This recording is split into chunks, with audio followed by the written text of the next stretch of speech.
The morning started like any other Tuesday in Washington, D.C. President Jake Morrison was drinking his coffee and reading reports when his phone rang. It was not the usual morning call he expected. "Sir, you need to see this right now," said his chief of staff, running into the office without knocking. "Every satellite, every radio, every television on Earth is picking up the same signal." Jake put down his coffee cup and looked at the screen his aide was holding. What he saw made his blood run cold. A massive ship hung in space, so large it blocked out stars behind it. The image was crystal clear, broadcast from the ship itself. Around the world, people stopped what they were doing. In Tokyo, office workers gathered around televisions and store windows. In London, traffic came to a halt as drivers pulled over to listen to their radios.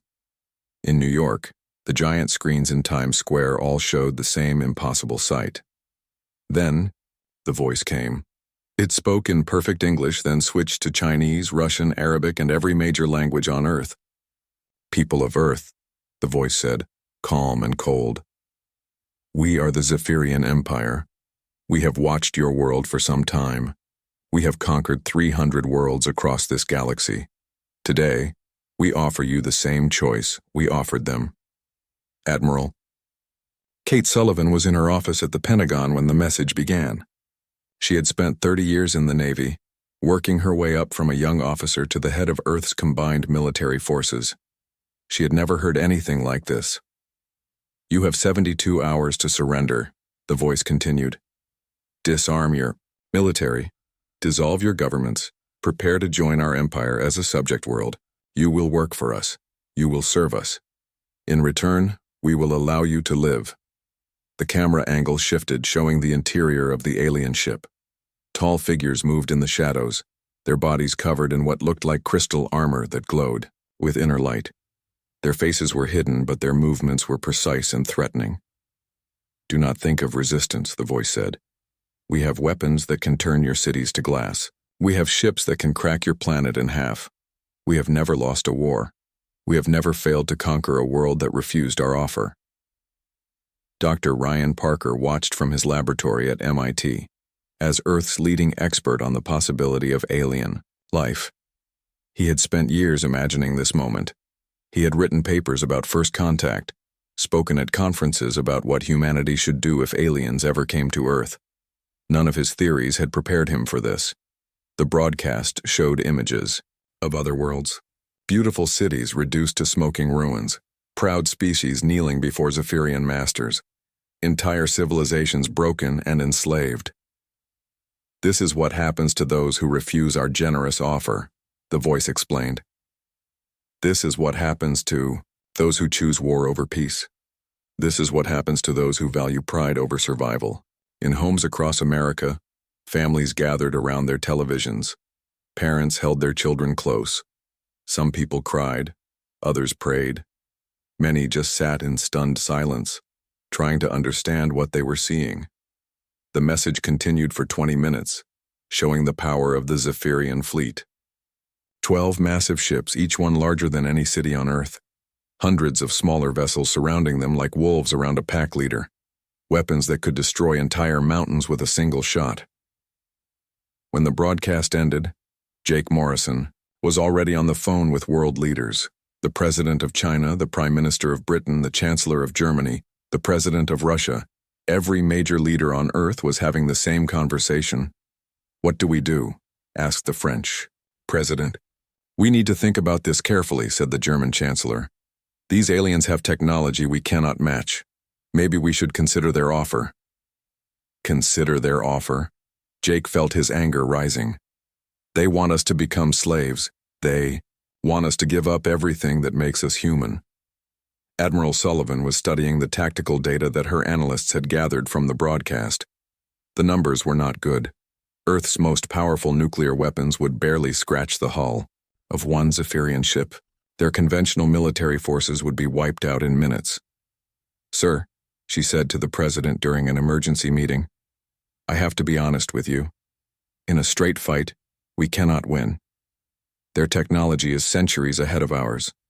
Their ships are bigger, faster, and more powerful than anything we have. Dr. Parker was working with teams of scientists around the world, analyzing every frame of the alien broadcast. They were trying to learn everything they could about the Zephyrians in the short time they had. They breathe oxygen like us, he reported to the emergency session of the United Nations. They have 2 arms, 2 legs, and what looks like a central nervous system. But their bodies are different. That crystal armor might be part of their skin. They might be stronger and faster than humans. The debate raged for 2 days. Some countries wanted to surrender immediately. Others wanted to fight. The United Nations had never faced a decision like this before. If we surrender, what kind of life will our children have? Asked the representative from Brazil. Will they be free? Will they be able to choose their own future? If we fight, will there be any children at all? Replied the representative from Sweden. These aliens can destroy our entire planet. At least if we surrender, humanity will survive. Jake Morrison spent those 2 days talking to everyone he could. Military leaders, scientists, religious figures, ordinary citizens. He read the messages pouring into the White House from around the world. Most people were scared, but many were angry. We didn't fight Hitler just to surrender to aliens, wrote one veteran. My grandfather died for freedom in World War II. I won't give it up without a fight, wrote another. On the final day, Jake called Admiral Sullivan to his office. Kate, he said, I need you to tell me the truth. If we fight, what are our chances? She looked at him for a long moment. Honestly, sir, almost 0. But there's something these aliens don't understand about humans. We've never been good at accepting defeat. Even when the odds are impossible, we find a way to keep fighting. That evening, Jake Morrison stood before the cameras in the White House. Behind him stood military leaders from every major nation on Earth. The whole world was watching. 72 hours ago, we received a message from the stars, he began. Aliens came to our world and gave us a choice. They told us to surrender or die. They showed us their weapons. They showed us their power. They told us that resistance was impossible. He paused, looking directly into the camera. They were wrong. Earth does not surrender. Earth does not bow to anyone. They came here expecting to find sheep, but they found something else. They found wolves. They came here expecting slaves, but they found free people who will never give up their freedom. His voice grew stronger. To the Zephyrian Empire, we have this message. You want a war? You have one. You want to see what humans do when cornered? You're about to find out. Earth declares war. Around the world, people watched their leaders' words. Some cheered, some cried. All of them knew that their lives would never be the same. In space, the alien fleet began to move toward Earth. The Zephyrian fleet moved like death itself toward Earth. High Commander Veltar stood on the bridge of his flagship, watching the blue planet grow larger on his screens. He had done this 300 times before. The pattern was always the same. The natives would resist for a few hours, maybe a few days, then surrender when they saw the true power of the Empire. Begin the attack, he ordered his crew. Standard conquest formation. Disable their defenses, occupy their cities, wait for their leaders to surrender. Captain Lisa Hayes gripped the controls of her destroyer, the USS Defiance, as she watched. The alien ships enter Earth's atmosphere. Around her, the combined fleets of every nation on Earth waited in orbit. It was the largest military force humanity had ever assembled, but it looked tiny compared to the Zephyrian armada. All ships, this is Admiral Sullivan, came the voice over the radio. Remember what we're fighting for. Remember who we're protecting. Make every shot count. The first exchange of fire lit up the sky above Earth. Zephyrian energy beams cut through space like deadly lightning, tearing holes in human ships with terrifying ease. The USS Montana exploded in a ball of fire. The British destroyer HMS Victory broke in half and fell toward the ocean below, but the humans fought back with everything they had. Nuclear missiles streaked toward the alien ships only to explode harmlessly against their energy shields. Conventional weapons bounced off their crystal hulls like raindrops. Commander Steve Brooks led a squadron of experimental fighters in a desperate attack on the nearest Zephyrian cruiser. His men flew straight into the alien fire, knowing they probably would not survive. "This is crazy," his wingman shouted over the radio. "Our weapons can't even scratch them." "Keep shooting," Steve replied, dodging another energy beam. There has to be a weakness somewhere. Then something strange happened. One of Steve's missiles, designed to carry a nuclear warhead, struck the alien ship at an odd angle. Instead of bouncing off, it punched through the shield and hit the hull. The explosion was small, but it left a mark. "Did you see that?" Steve called to his squadron. "It got through. The shields have a weak spot." Dr. Amy Foster watched the battle from her laboratory deep beneath the Rocky Mountains. She was part of a secret project that most people on Earth did not know about. For decades, the world's governments had been preparing for this day, developing weapons that could fight enemies with technology far beyond their own. "The shields operate on a specific frequency," she told her team as they analyzed the battle data.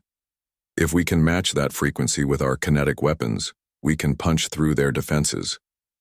Meanwhile, the Zephyrian ground forces began landing in major cities around the world. Their troops were tall and imposing, covered in crystal armor that seemed to grow from their skin. They carried weapons that could cut through tank armor like paper. Colonel Ben Wright commanded the defense of New York City. He had turned the entire city into a fortress with barricades on every street and snipers in every building. When the aliens landed in Central Park, they found humans waiting for them. "Fire," Ben ordered. Human soldiers opened up with everything they had: machine guns, rocket launchers, tank cannons, all aimed at the advancing aliens. Most of the shots bounced off their armor, but some found weak spots. The aliens began to fall. The Zephyrians had expected fear. They had expected panic. Instead, they found organized resistance. Every street was defended. Every building was a potential trap. The humans fought like cornered animals, but with the intelligence and planning of advanced civilization. High Commander Veltar received reports from his ground commanders with growing concern. On other worlds, the local military would collapse within hours. Here the humans seemed to get stronger the more they were pushed. "Sir," one of his officers reported, "the humans are using unconventional tactics. They hide in their cities, strike from ambush, then disappear. Our troops cannot maintain formation in this kind of fighting." Back in space, Admiral Sullivan studied the tactical reports from Commander Brooks. The discovery about the shield frequency was spreading through the human fleet. Ships began modifying their weapons, adjusting their targeting systems to exploit this weakness. "All ships, this is Sullivan," she broadcast. "We have found their weak spot. Adjust your weapons to frequency 77 Alpha.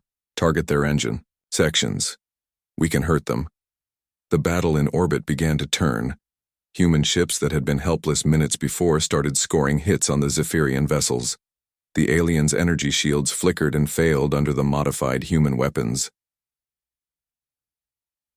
Lisa Hayes guided her destroyer into attack position against a Zephyrian cruiser. Her modified missiles struck the alien ship's hull, punching through the weakened shields. Explosions rippled along the enemy vessel's side. "Direct hit," her weapons officer reported. "Their hull is breached." But the cost was terrible. For every alien ship damaged, 3 human vessels were destroyed. The space around Earth filled with debris and the bodies of brave men and women who had given their lives for freedom. On the ground, the fighting was just as fierce. The aliens controlled the major cities, but the humans made them pay for every block, every building, every street corner. Dr. Parker worked with resistance cells to study captured Zephyrian equipment, looking for more weaknesses they could exploit. "Their armor is strong, but it has joints," he reported to the military commanders. "Target the joints, especially at the neck and shoulders. Their weapons are powered by energy cells that can be disrupted by electromagnetic pulses." The information spread quickly through the human forces. Soldiers began targeting specific points on alien armor. Engineers developed simple EMP devices that could disable Zephyrian weapons. The resistance became more effective with each passing. Our Veltar watched his casualties mount with growing anger. This was not how conquests were supposed to go.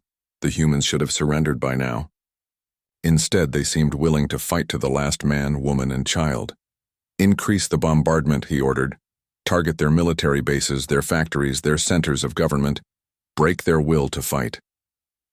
The alien bombardment intensified. Cities burned. Military bases disappeared in flashes of energy. But still the humans fought on. Then Admiral Sullivan made a decision that would change the course of the war. She looked at the tactical display, seeing her fleet being slowly destroyed, seeing the aliens pushing deeper into Earth's atmosphere. "All ships, this is Admiral Sullivan," she broadcast on all frequencies. "I'm going to ram the command ship. When I do, all ships concentrate fire on the breach, make it count." "Admiral, no," Lisa Hayes called over the radio. "There has to be another way." "This is the way," Sullivan replied calmly. "Tell my family I love them. Tell Earth that freedom is worth any price." The USS Constellation, Admiral Sullivan's flagship, turned toward the largest Zephyrian dreadnought. The ship's engines roared to full power as it accelerated toward the alien vessel. Veltar watched in shock as the human ship approached his flagship. No species had ever attempted such a desperate attack. At the last second, he realized what was happening. "Evasive action," he shouted, but it was too late. The Constellation struck the Zephyrian command ship at full speed. The collision tore through both vessels, sending wreckage spinning through space. Sullivan's ship was destroyed instantly, but the explosion ripped a massive hole in the alien dreadnought. "Now," Lisa Hayes screamed into her radio, "all ships concentrate fire on the breach." Every remaining human ship fired at once. Missiles, energy beams, and kinetic projectiles poured through the hole Sullivan had created. The Zephyrian flagship shuddered, then exploded in a ball of fire that lit up half the sky. On the surface, human and alien forces stopped fighting for a moment, watching the destruction above them. The humans cheered. The aliens stood in stunned silence. "High Commander," Veltar survived the destruction of his ship, but barely. As he was pulled from the wreckage by his rescue teams, he realized something that chilled him to his core. These humans were different from any enemy he had ever faced. They did not fight for territory or resources. They fought for ideas that he could not understand. Ideas like freedom and dignity that they valued more than their own lives. The first day of the war was over. Earth had survived, but at a terrible cost. The real battle was just beginning. 6 months had passed since the first battle, and Earth had become a world at war. The Zephyrians controlled the skies and the major cities, but they were learning that holding territory on Earth was very different from conquering it. General, Chris Kane crouched in an underground bunker 50 feet beneath what used to be downtown Chicago. The city above was in ruins, but below ground, a vast network of tunnels connected resistance cells across the entire continent. The humans had turned the planet into a fortress that the aliens could never fully control. Report from the Seattle team, his communications officer said, handing him a coded message. They destroyed another Zephyrian supply convoy. The aliens are having trouble keeping their forces supplied. Chris smiled grimly. This was exactly what he had hoped for. The Zephyrians were used to quick conquests where they could use the conquered world's resources to support their occupation. On Earth, every factory, every power plant, every supply depot was either destroyed or turned into a trap. High Commander Veltar stood in the ruins of what had been the United Nations building in New York. His forces held the major cities, but they were islands in a sea of human resistance. Every day brought new attacks, new casualties, new problems. "Sir," his aide reported, "we have lost contact with the garrison in Denver. The humans appear to have overrun the position." Veltar's crystal armor glowed brighter with his anger. "How many troops did we lose?" "The entire garrison, sir, 300 soldiers." This was the pattern that repeated across the planet. The Zephyrians could win any battle, but they could not win the war. The humans fought differently than any enemy Veltar had ever faced. They did not try to hold territory. Instead, they struck fast and disappeared, only to strike again somewhere else. Dr. Nicole Turner worked in a laboratory hidden beneath the ruins of MIT.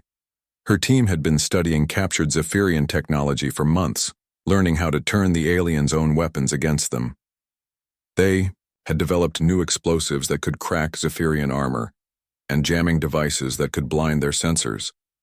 "The key is their communication system," she explained to the resistance leaders during a secret meeting. They coordinate their forces using quantum entanglement transmitters. If we can disrupt that system, we can isolate their units and defeat them one by one. Lieutenant Colonel Greg Adams commanded the evacuation routes that kept civilian populations safe from the fighting. He had organized a network of hidden shelters and underground railways that moved people away from the battle zones. The aliens had expected to use human civilians as hostages, but Greg's system kept them out of Zephyrian hands. Another 1,000 people safe, he reported to General Kane. The aliens are getting frustrated. They keep trying to capture population centers, but by the time they arrive, the people are gone. Captain Helen Stone commanded a fleet of submarines that had become Earth's most effective weapon against the Zephyrian occupation. The aliens, coming from a desert world, had never encountered an ocean-based military force. Helen's submarines could strike anywhere along the coasts and disappear beneath the waves before the aliens could respond. Target acquired, her sonar operator reported as they approached a Zephyrian transport ship. Large vessel, probably carrying supplies to their forces in Europe. Fire torpedoes, Helen ordered. The Zephyrian ship exploded in a ball of fire, sending alien supplies to the bottom of the Atlantic Ocean. By the time alien air patrols arrived, Helen's submarine was already 20 miles away, hidden in the depths. The war was spreading beyond Earth. Dr. Parker had made contact with resistance movements on other worlds, conquered by the Zephyrian Empire. The news of human resistance had spread across the galaxy, inspiring hope in species that had been slaves for generations. The Centaurians are ready to rebel, Parker reported to President Morrison during a secret meeting. So are the Draconians and the Vegan colonies. They're all waiting for the right moment to strike. Morrison, now operating from a hidden bunker, deep in the Appalachian Mountains, studied the galactic map. If we can coordinate simultaneous uprisings across the Empire, we can stretch their forces thin enough to break them. The Zephyrians tried to break human morale by targeting cultural landmarks in civilian areas. They destroyed the Statue of Liberty, bombed the pyramids in Egypt, and leveled the Eiffel Tower. But instead of crushing human spirit, these attacks only made the resistance stronger. They don't understand us, General Kane told his officers. They think we're fighting for buildings and monuments. They don't realize we're fighting for ideas that can't be destroyed. Major Alex Cooper led a team of Special Forces soldiers in a desperate mission to capture a Zephyrian command center. His team had been training for months, learning to move through alien-controlled territory without being detected. Remember, he told his men as they prepared for the assault, we need their communication equipment intact. If we can tap into their network, we can learn their plans. The assault was swift and brutal. Alex's team struck at dawn using EMP weapons to disable the alien defenses. The Zephyrians fought back with their energy weapons, but the humans had learned to use their own environment against them. Every doorway was a potential ambush point. Every corner could hide a human soldier. The battle raged for 6 hours before the aliens finally fell back. Alex's team had captured the command center and, more importantly, the alien communication equipment that Dr. Turner needed to break their codes. This is it, Turner said as she examined the captured technology. With this, we can intercept their communications, learn their battle plans, even send false orders to their units. The tide of war began to turn. Human forces, now able to predict Zephyrian movements, started winning more battles. The aliens found their supply lines constantly under attack, their communications compromised, their isolated units picked off one by one. Veltar received increasingly desperate reports from across the planet. His forces were being slowly ground down by an enemy that refused to fight fair, refused to surrender, and refused to die quietly. Sir, his chief of staff reported, we're receiving reports of uprisings on 12 worlds across the Empire. The local populations are rebelling, inspired by what they've heard about Earth. Veltar felt something he had never experienced in 1,000 years of conquest. Fear, not fear of death, but fear of failure. The Zephyrian Empire had never failed to conquer a world. If they failed here, if Earth won its freedom, the entire empire could collapse. Send a message to the High Council, he ordered. Request reinforcements. We need more ships, more troops, more weapons. Sir, his aide replied hesitantly. The High Council is already sending reinforcements to put down the rebellions on other worlds. They say Earth is our responsibility. Captain Helenstone's submarines detected the arrival of a new Zephyrian fleet in Earth's orbit. The aliens were bringing in fresh troops and supplies, preparing for a final assault that would either crush human resistance or destroy the planet trying. This is it, she reported to General Kane. They're going to throw everything they have at us. If we can survive this next attack, we might actually win this war. President Morrison addressed the world one final time from his hidden bunker. His words were broadcast through secret radio networks reaching every human on Earth and beyond. My fellow humans, he said, the enemy is preparing for their final attack.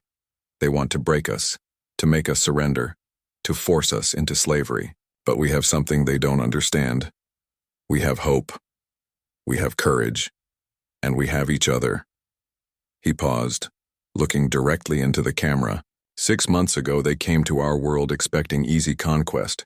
Instead, they found a species that would rather die free than live in chains. They found a people who believe that freedom is worth any sacrifice. They found us. Across the planet, in underground bunkers and hidden bases, human resistance fighters prepared for the final battle. They had learned to fight like wolves, to strike from the shadows, to turn their entire world into a weapon against the invaders. The aliens had superior technology, but the humans had something more powerful. They had the unshakable belief that some things were worth fighting for no matter what the cost. The final battle for Earth was about to begin. 2 years had passed since the first alien ships appeared in Earth's sky. What should have been a simple conquest had become the Zephyrian Empire's greatest nightmare. The war that was supposed to last days had dragged on for 24 months, and High Commander Veltar was running out of options. Fleet Admiral Tony Rogers stood on the bridge of the USS Liberation, humanity's new flagship built from captured alien technology and human innovation. Around him, Earth's rebuilt space fleet prepared for what everyone hoped would be the final battle. The ships looked different now, sleeker and more deadly, combining the best of both human and Zephyrian design. All ships report ready, his communications officer announced. The lunar bases are in position. Ground forces are standing by. Tony nodded. After Admiral Sullivan's sacrifice, he had taken command of Earth's space forces. Now, 2 years later, he was about to lead the largest military operation in human history. On the surface, the last Zephyrian ground forces were discovering that they were completely surrounded. Every major city had been retaken by human forces. Every supply route was cut. The aliens who had once seemed invincible were now trapped on a hostile world with no way to escape. General Chris Kane coordinated the final ground offensive from his command center. The resistance cells he had built over 2 years of war were now a proper army, equipped with weapons that could match anything the Zephyrians had. All units, this is Kane, he broadcast to forces across the planet. Today we finish what they started. Today we show them what happens when you threaten human freedom. High Commander Veltar stood in his command center, watching his empire crumble around him. Reports came in from across the galaxy.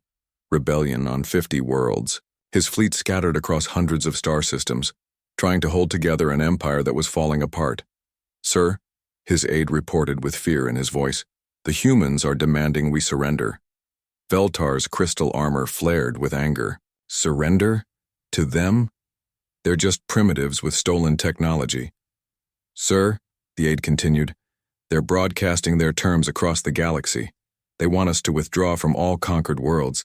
They want us to free every species we've enslaved. And if we refuse what? They say they'll destroy every Zephyrian ship in space. Captain Dana Price led her team through the corridors of the alien command ship. After months of planning, human special forces had finally found a way to board the Zephyrian flagship. Their mission was simple: capture the ship's main computer and use it to send a message across the galaxy. Security checkpoint ahead, her sergeant whispered as they moved through the darkened hallways. Take them quietly, Dana ordered. Her team moved like ghosts through the alien ship. 2 years of war had taught them exactly how to fight Zephyrians. They knew every weakness in their armor, Every blind spot in their defenses, every flaw in their technology. The security guards never saw them coming. Dr. Nicole Turner worked frantically in her laboratory, putting the finishing touches on humanity's ultimate weapon. It was not a bomb or a gun, but something far more dangerous to the Zephyrian Empire. A virus that could shut down their entire communication network. If this works, she told her team, every Zephyrian ship in the galaxy will be cut off from their command structure. They'll be blind, deaf, and helpless. President Morrison prepared to address not just Earth, but the entire galaxy. Human engineers had tapped into the Zephyrian communication network, giving them access to every world in the Empire. For the first time in 1,000 years, the voice of freedom would reach every enslaved planet. In space above Earth, the final battle began. Tony Rogers led the human fleet against the remaining Zephyrian ships in orbit. The battle was fierce but brief. Human ships, now armed with weapons designed specifically to fight aliens, tore through the enemy formation like sharks through water. Target their engine sections, Tony commanded. Disable them, don't destroy them. We want prisoners, not corpses. One by one, the Zephyrian ships fell silent. Their crews, cut off from their command structure by Dr. Turner's virus, could only watch as human forces boarded their vessels. On the ground, the last alien strongholds fell within hours. General Kane's forces, supported by every human on Earth, overwhelmed the remaining Zephyrian troops. The aliens who had come to conquer Earth found themselves prisoners on the world they had tried to enslave. Captain Dana Price reached the alien command center and plugged Dr. Turner's virus into their main computer. Across the galaxy, Zephyrian ships suddenly went dark as their communication systems failed. It's done, she reported. The virus is spreading through their entire network. President Morrison stood before the cameras, knowing that his words were being broadcast to every world in the galaxy. Behind him stood representatives from every nation on Earth, united for the first time in human history. People of the galaxy, he began. This is President Morrison of Earth. 2 years ago, the Zephyrian Empire came to our world and demanded our surrender. They told us we had no choice but to become their slaves. He paused, letting his words reach across the stars. They were wrong. Today, Earth offers the Zephyrian Empire the same choice they once offered us: surrender unconditionally, or face the consequences. On worlds across the galaxy, enslaved populations watched in amazement as their masters' ships went silent. The Zephyrian Empire, which had seemed invincible for 1,000 years, was collapsing before their eyes. We demand the immediate withdrawal of all Zephyrian forces from conquered worlds, Morrison continued. We demand the freedom of every enslaved species. We demand an end to the empire that has brought suffering to so many. Veltar watched his empire die on the screens around him. Ship after ship went silent as the human virus spread through their networks. Worlds that had been peaceful for centuries erupted in rebellion as their populations realized that their oppressors were powerless. Sir, his aide said quietly, what are your orders? Veltar looked at the tactical display showing Earth surrounded by human ships. He had spent 1,000 years conquering worlds, but he had never faced an enemy like this. The humans did not fight for territory or resources. They fought for ideas that he was only beginning to understand. Send a message to the human leader, he said finally. Tell him we accept his terms. The surrender ceremony took place on the steps of the rebuilt United Nations building in New York. Representatives from dozens of worlds that had been freed from Zephyrian rule stood alongside human leaders as Veltar formally signed the Treaty of Terra. The Zephyrian Empire agrees to withdraw all forces from conquered worlds, he read from the document. We agree to the establishment of a Galactic Council of Free Worlds. We agree to reparations for the damage we have caused. President Morrison took the signed treaty and held it up for all to see. Today marks the end of the Zephyrian Empire, he announced. But more importantly, it marks the beginning of a new age. An age where freedom is not just a human idea, but a galactic right. Captain Helen Stone, now Admiral of the new Galactic Defense Fleet, watched from orbit as ships from dozens of worlds arrived at Earth. Former enemies were becoming allies. Former slaves were becoming partners in building a better future. Dr. Ryan Parker established the first interstellar university, where humans and aliens would work together to share knowledge and build understanding between species.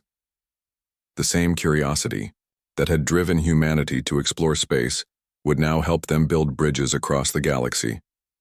General Kane became the first director of the Galactic Peacekeeping Force, using the lessons learned in Earth's war to help other worlds defend their freedom. Years later, children on hundreds of worlds would learn about the Terran Rebellion. They would learn about the small blue planet that refused to surrender, that chose to fight against impossible odds, that proved that freedom was worth any sacrifice. They would learn that sometimes, when faced with the choice between comfortable slavery and dangerous freedom, the right choice was obvious. They would learn that courage was not the absence of fear, but the decision to do what was right despite that fear. Most importantly, they would learn that freedom, once won, must be carefully guarded. The galaxy was vast and full of dangers, but as long as free people stood together, tyranny would never again rule the stars. The war that began with an ultimatum to surrender had ended with the birth of a new galactic civilization. Earth had not just won its freedom, it had given freedom to the galaxy, and in the depths of space on worlds yet to be discovered, other species looked up at the stars and knew that somewhere out there, people like them had fought for freedom and won. The message of Earth echoed across the cosmos. No one has to live in chains, no matter how powerful their oppressors might seem. Freedom was not just a human dream anymore. It was a galactic reality.